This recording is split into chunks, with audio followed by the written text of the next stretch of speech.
जय श्री कृष्णा। आज के इस वीडियो में हम सुनने जा रहे हैं श्रीमद् भागवत गीता का दूसरा अध्याय। इस अध्याय में सांख्य योग का वर्णन है। वीडियो शुरू करने से पहले आप सभी भक्तगणों से विनम्र निवेदन है कि कृपया वीडियो को संपूर्ण सुने। वीडियो पसंद आए तो इसे लाइक करें, शेयर करें और कमेंट बॉक्स में जय श्री कृष्णा लिखना ना भूलें। श्रीमद् भागवत गीता का दूसरा अध्याय का महात्म्य। श्री भगवान कहते हैं, हे लक्ष्मी, प्रथम अध्याय के महात्म्य का उपाख्यान मैंने सुना दिया। अब अन्य अध्यायों के महात्म्य श्रवण करो। दक्षिण दिशा में वेदवेत्ता ब्राह्मणों के पुरंदरपुर नामक नगर में श्रीमान देव शर्मा नामक एक विद्वान ब्राह्मण रहते थे। वे अतिथियों के पूजक, स्वाध्यायशील, वेद शास्त्रों के विशेषज्ञ, यज्ञों का अनुष्ठान करने वाले और तपस्वियों के सदा ही प्रिय थे। उन्होंने उत्तम द्रव्यों के द्वारा अग्नि में हवन करके दीर्घ काल तक देवताओं को तृप्त किया, किंतु उन धर्मात्मा ब्राह्मण को कभी सदा रहने वाली शांति न मिली। वे परम कल्याणमय तत्व का ज्ञान प्राप्त करने की इच्छा से प्रतिदिन प्रचुर सामग्रियों के द्वारा सत्य संकल्प वाले तपस्वियों की सेवा करने लगे।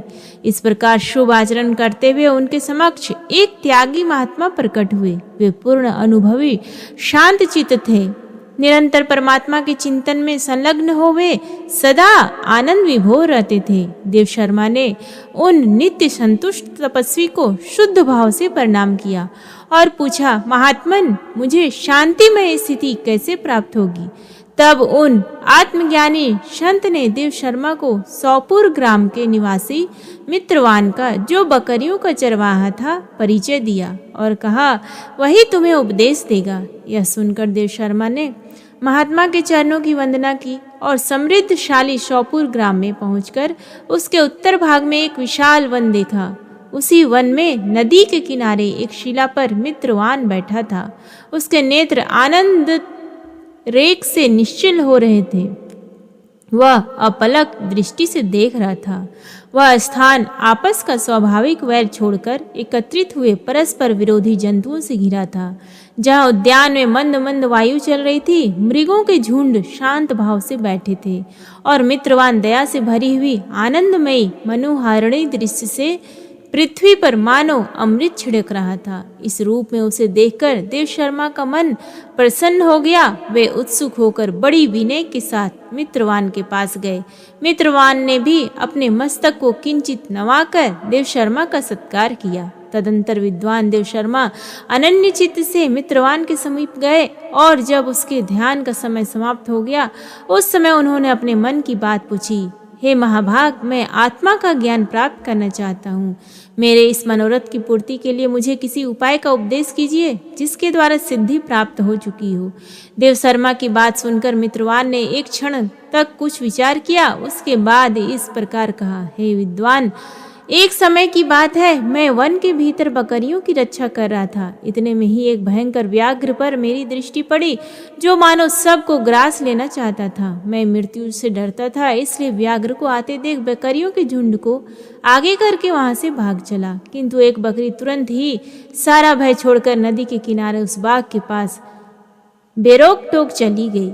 फिर तो व्याघ्र भी द्वेष छोड़कर चुपचाप खड़ा हो गया। उसे इस अवस्था में देखकर बकरी बोली, हे व्याघ्र, तुम्हें तो अभीष्ट भोजन प्राप्त हुआ है। मेरे शरीर से मांस निकालकर प्रेम पूर्वक खाओ।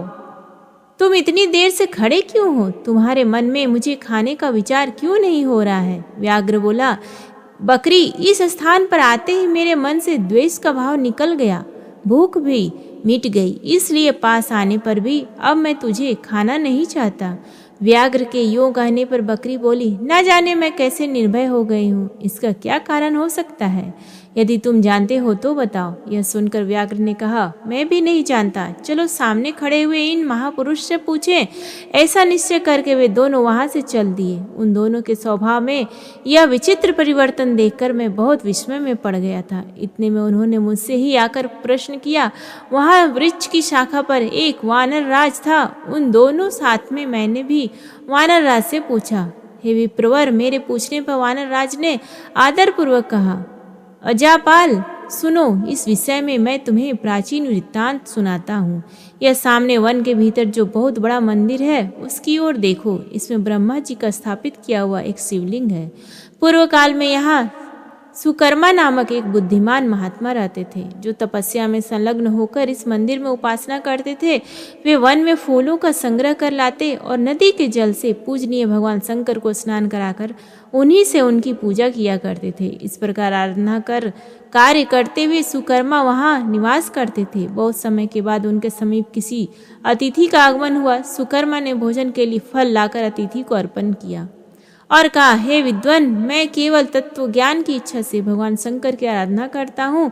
आज इस आराधना का फल परिपक्व होकर मुझे मिल गया, क्योंकि इस समय आप जैसे महापुरुष ने मुझ पर अनुग्रह किया है।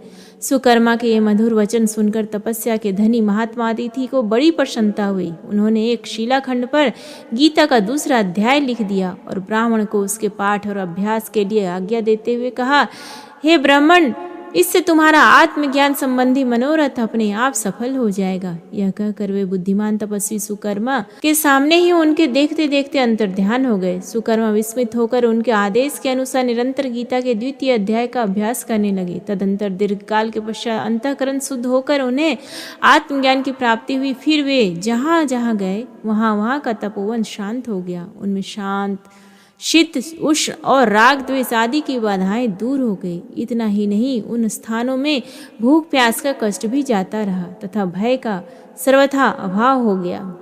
यह सब द्वितीय अध्याय का जप करने वाले सुकर्मा ब्राह्मण की तपस्या का ही प्रभाव समझो। मित्रवान कहता है, वानर राज के यूं कहने पर मैं प्रसन्नता पूर्वक बकरी और व्याघ्र के साथ उस मंदिर की ओर गया। वहां जाकर शिलाखंड पर लिखते हुए गीता के द्वितीय अध्याय को मैंने देखा और पढ़ा। उसी की आवृत्ति करने से मैंने तपस्या का पार पा लिया। अतः भद्र पुरुष, तुम भी सदा द्वितीय अध्याय की ही आवृत्ति किया करो। ऐसा करने पर मुक्ति तुमसे दूर नहीं रहेगी। श्री भगवान कहते हैं, हे प्रिय, मित्रवान के इस प्रकार आदेश देने पर देव शर्मा ने उसका पूजन किया और उसे प्रणाम करके पुंदरपुर की राह ली। वहां किसी देवालय में पूर्वोक्त आत्मज्ञान महात्मा को पाकर उन्होंने यह सारा वृत्तांत निवेदन किया और सबसे पहले उन्हीं से द्वितीय अध्याय को पढ़ा। उनसे उपदेश पाकर शुद्ध अंतःकरण वाले देव शर्मा प्रतिदिन बड़ी श्रद्धा के साथ द्वितीय अध्याय का पाठ करने लगे। तब से उन्होंने अनवद्य प्रशंसा के योग्य परम पद को प्राप्त कर लिया।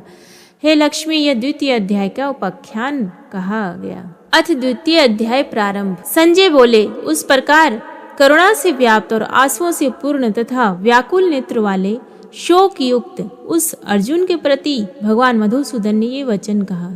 श्री भगवान बोले, हे अर्जुन, तुझे इस असमय में यह मोह किस हेतु से प्राप्त हुआ? क्योंकि ना तो यह श्रेष्ठ पुरुषों द्वारा आचरित है, ना स्वर्ग को देने वाला है और ना कीर्ति को करने वाला ही है। इसलिए हे अर्जुन, नपुंसकता को मत प्राप्त हो। तुझमें यह उचित नहीं जान पड़ती। हे परम तप, हृदय की तुच्छ दुर्बलता को त्याग कर युद्ध के लिए खड़ा हो जा।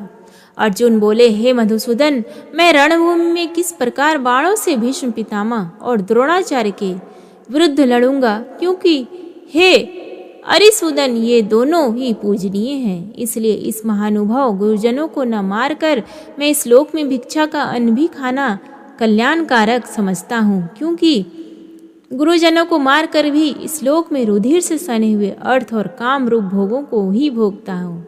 हम यह भी नहीं जानते कि हमारे लिए युद्ध करना और न करना, इन दोनों में से कौन सा श्रेष्ठ है, अथवा यह भी नहीं जानते कि उन्हें हम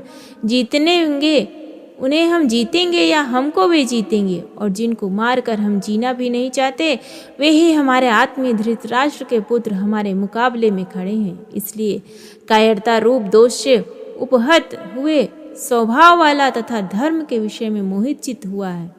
मैं आपसे पूछता हूँ कि जो साधन निश्चित कल्याणकारक हो वह मेरे लिए कहिए, क्योंकि मैं आपका शिष्य हूँ। इसलिए आपके शरण हुए मुझको शिक्षा दीजिए, क्योंकि भूमि में निष्कंटक धन धान्य संपन्न राज्य को और देवताओं के स्वामी पने को प्राप्त होकर भी मैं उस उपाय को नहीं देखता हूँ जो मेरी इंद्रियों को सुखाने वाले शोक को दूर कर सके। संजय बोले, हे राजन, निद्रा को जीतने वाले अर्जुन अंतर्यामी श्री कृष्ण महाराज के प्रति इस प्रकार कहकर फिर श्री गोविंद भगवान से युद्ध नहीं करूंगा, यह स्पष्ट कहकर चुप हो गए। हे भरतवंशी धृतराष्ट्र, अंतर्यामी श्री कृष्ण महाराज ने दोनों सेनाओं के बीच में शोक करते हुए उस अर्जुन को हंसते हुए ये वचन बोले। श्री भगवान बोले, हे अर्जुन, तू ना शोक करने योग्य मनुष्यों के लिए शोक करता है और पंडितों के जैसे वचनों को कहता है, परंतु जिनके प्राण चले गए हैं उनके लिए